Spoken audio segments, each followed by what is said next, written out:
बिस्मिल्लाहिर्रहमानिर्रहीम अस्सलाम वालेकुम वरहमतुल्लाहि वबरकातुहू। प्यारे दोस्तों, की हाल चाल है? ठीक हो? खुशबाश, ताज़ी बाजी हर तरह खैराफियत है। एलां कौए इकट्ठे होए आ ते बाजरा बीजा है ते शाम का मौसम है। शाम का बड़ा खूबसूरत ते सुहाना दिनां दा समा हर तरफ आ रहा, पता नहीं इत्थे की लभ रहा भी है, वैसे ही बैठे हुए हैं।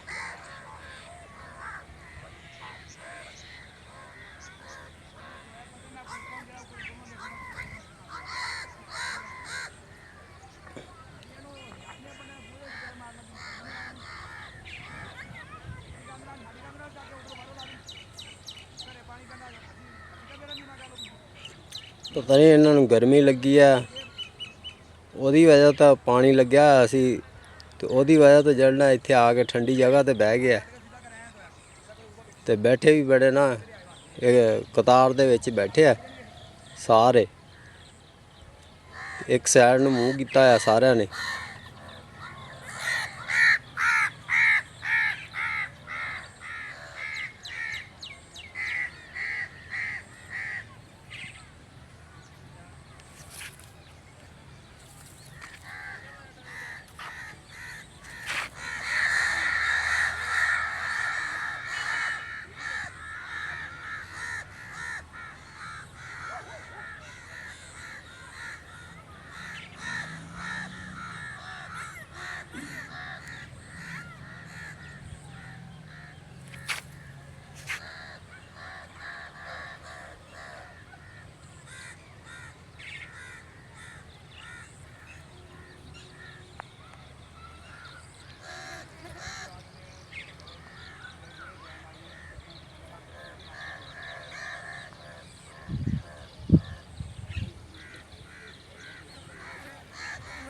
वैसे इकट्ठे होके बैठे आ, कोई चीज़ खा नहीं रहे, कां कां करी जाते, पता नहीं की मरना इन्हों।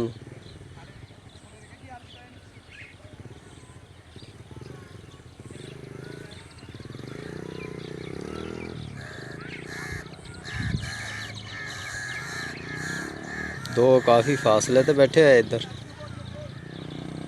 बाकी है जरा ना इकट्ठे होके बैठे काफ़ी।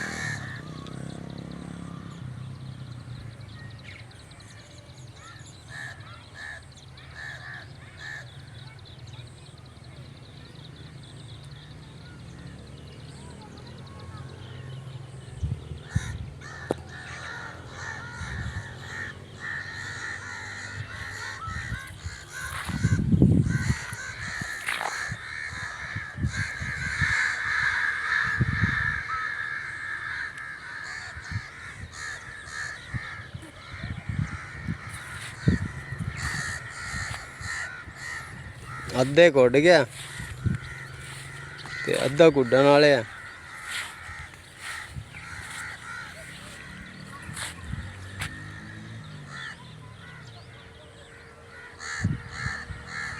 ये दो होर आके बह गए।